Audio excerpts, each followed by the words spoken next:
Hey guys, I'm Mike Roy from Reel Cast Charters, full-time fishing guide, and in today's video, we're going to be showing you a lot of topwater fishing for big striped bass, fishing in a river, late spring, early summertime. Hope you enjoyed this video, and if you like it, please subscribe to Reel Cast Charters on YouTube. That helps me out and supports my fishing guide business. So here we go, right off the bat. Big hit, throwing a big topwater Zara Spook, which I'm going to talk about some more in a minute. Just want to talk about why we're fishing the river, why these fish are here. So late spring, we get a tremendous amount of bait that flood into all the rivers in the Northeast, and the stripers follow the bait. So springtime, we have river herring and alewives, which spawn in the river, and shad as well, and stripers are in the river chasing them.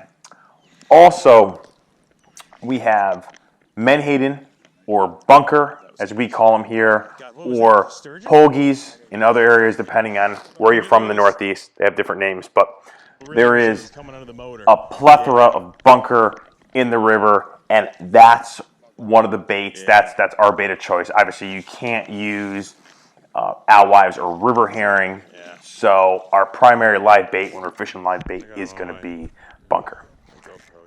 Here we go. Nice fish, hit topwater, and you look at today, overcast day is, if I could pick, I would take an overcast day.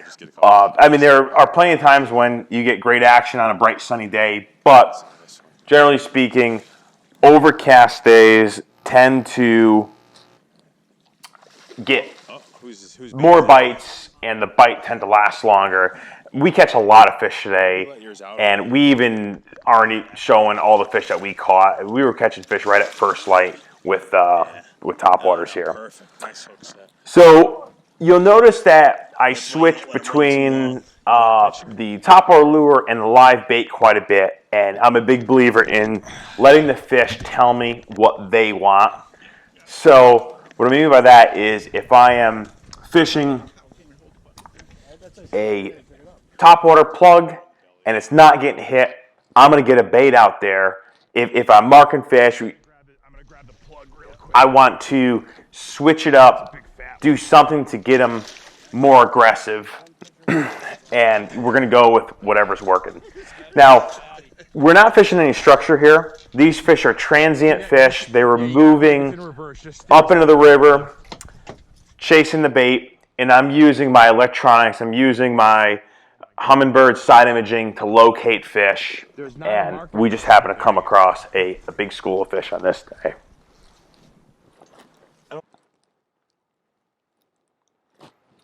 So when we're fishing our live baits here, we're just free lining them. There's no weight on them. When we're throwing the topwater plugs, you're going to see that we're doing right here. It's all about the action. It's that walk the dog, and those are just awesome hits. And there's nothing better than seeing these big stripers. These are all 30 to 40 inch stripers, and we get several fish over 40 inches today. But to see fish like that come up and crush topwater on the surface is really awesome. We're using the walk the dog technique. I call this lure a Zara Spook just because Zara Spook is what it's commonly known in the freshwater world. So if you grew up doing any kind of freshwater bass fishing, you probably fished a smaller version of this lure. These are 7 and 9 inch lures, 2+ ounces, and these are actually made for musky fishing. The whole secret to this technique is getting what we call walk the dog action, and that's that side to side zigzag action. The more I can get that lure to work side to side, the more hits I'm going to get, the more aggressive the hits are going to be. And the trick to doing that, you watch us working the rod. It's short, sharp little twitches with the rod, and there is a little bit of slack in the line. Every time I twitch, I gotta have just a little bit of slack, just enough so that lure can dart out to the side and there is a cadence, and that's probably the trick. It's all hand-eye coordination. So I'm watching the lure the whole time, and the cadence is knowing, how much reeling and twitching to do. I want to be just reeling enough to get a little bit of tension and twitching and getting that lure to work side to side. Another thing you'll notice here, I don't use landing nets. For light tackle inshore fishing, they're a big pain. They make a mess. They tangle everything. They're not good for the fish. De-slimes them, beats them up. So a 60-pound Boga grip is a fantastic, durable tool. Highly recommend them. You'll see when we're catching a lot of fish, I prefer to not even take the fish out of the water. The less you handle the fish, always have control of the fish. So not good to let these fish flap around the deck of the boat and get all beat up. Obviously, we want these fish to be released and to be healthy. So that Boga grip, if I could hold them in the water, I always have my pliers on my belt and unhook them and minimize the amount of time. And obviously, we're going to get some pictures, but definitely don't need to be taking every fish out of the water. Highly recommend using that Boga grip.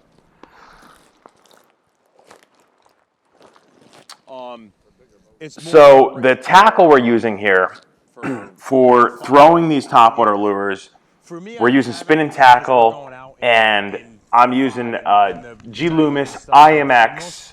It's the 844, and the way G Loomis rates their rods is that the first number is the length, so 84 is 84 inches. So I like using 7-foot rods. You'll notice I have a real short cut down T-top. I don't like big T-tops because they get in the way. Also with 3 guys fishing, you really don't want to use anything longer than 7 feet. And the longer the rod, the more difficult it is to handle in the boat.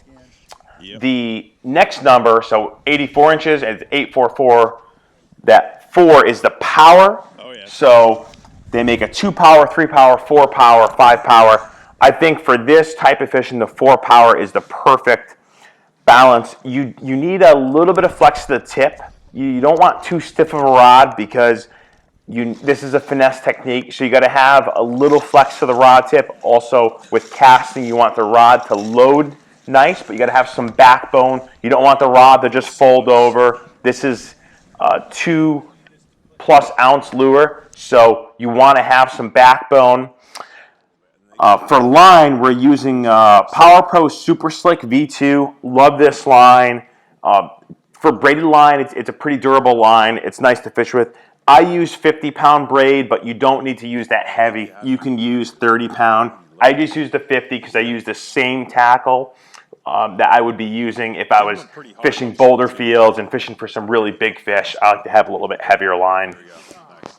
Right here, you'll notice we just had 2 bites at the same time. We landed one and one spit the bait. That happens a lot. You'll notice you get a lot of simultaneous hits where one bass hits and right away another line gets hit. That's why I always like to get 2 lines, 3 lines if possible. And we'll get a lot of doubles and triples sometimes. I think that when one fish feeds, it triggers something. The other fish around that fish then want to feed. So always try to get another line or bait out in the water and try to get that double or triple. I hope you enjoy this video. Please subscribe to this channel. Help support what I do, Reel Cast Charters. Check out the channel. We're going to have a lot more videos. I hope you learned something and this helps you out. Thanks.